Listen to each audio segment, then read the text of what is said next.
Assalamualaikum warahmatullahi wabarakatuh. Halo teman-teman, perkenalkan nama saya Aliana Muhsin dari Fakultas Ekonomi dan Bisnis Islam, Prodi Manajemen Keuangan Syariah, Institut Agama Islam Negeri IAIN Parepare. Jadi, kali ini saya akan memenuhi tugas dari mata kuliah Ekonomi Mikro Islam tentang permintaan dan penawaran pasar. Adapun poin pertama yaitu hukum permintaan. Ekonomi mungkin disebut sebagai grafik dan tawa karena para ekonom sangat suka menggunakan grafik untuk menggambarkan permintaan, penawaran, dan banyak konsep ekonomi lainnya. Hukum permintaan menyatakan bahwa ada hubungan terbalik antara harga suatu barang dan jumlah yang bersedia dibeli pembeli dalam jangka waktu tertentu. Hukum permintaan masuk akal pada obral konsumen membeli lebih banyak saat harga barang dagangan dipotong. Adapun poin kedua, permintaan pasar. Untuk melakukan transisi dari kurva permintaan individu ke kurva permintaan pasar, kita totalkan atau jumlahkan jadwal permintaan individu. Misalkan, pemilik submart, jaringan toko, retail kecil yang melayani beberapa negara bagian, mencoba memutuskan berapa harga yang harus dibayar untuk DVD.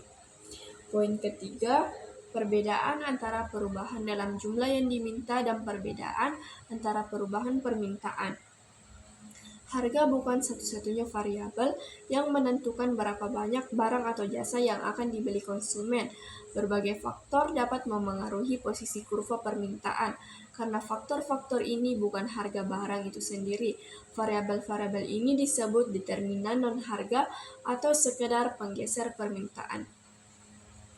Determinan non-harga utama meliputi yang pertama, jumlah pembeli, kedua selera dan preferensi, ketiga pendapatan, keempat ekspektasi perubahan harga pendapatan dan ketersediaan barang di masa mendatang, dan kelima harga barang-barang terkait. Sebelum membahas faktor penentu non-harga ini, kita harus menjelaskan perbedaan terminologi yang penting dan mungkin membingungkan.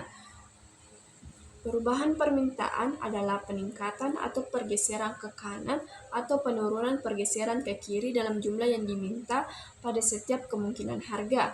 Jika ceteris paribus tidak berlaku lagi dan jika salah satu dari 5 faktor non-harga berubah, lokasi kurva permintaan pun bergeser.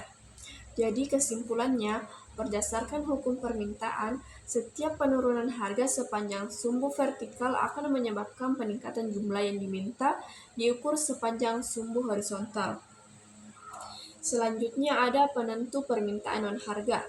Membedakan antara perubahan jumlah yang diminta dan perubahan permintaan memerlukan kesabaran dan latihan.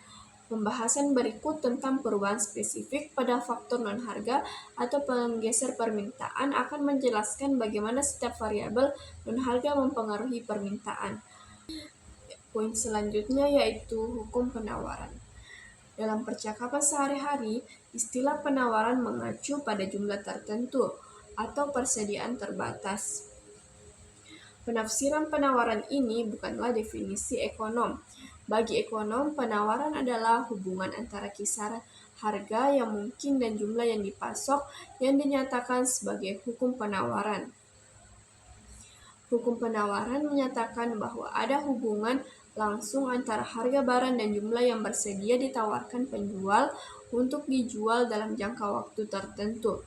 Jadi, kesimpulan penawaran adalah kurva atau jadwal yang menunjukkan berbagai kuantitas produk yang bersedia diproduksi dan ditawarkan untuk dijual oleh penjual pada harga yang memungkinkan selama periode waktu tertentu. Pasokan pasar. Untuk membuat kurva penawaran pasar, kami mengikuti prosedur yang sama yang digunakan untuk membuat kurva permintaan pasar, yaitu kami menjumlahkan secara horizontal semua jumlah yang ditawarkan pada berbagai harga yang mungkin berlaku di pasar. Adapun perbedaan antara perubahan dalam jumlah yang disediakan dan perubahan dalam persediaan.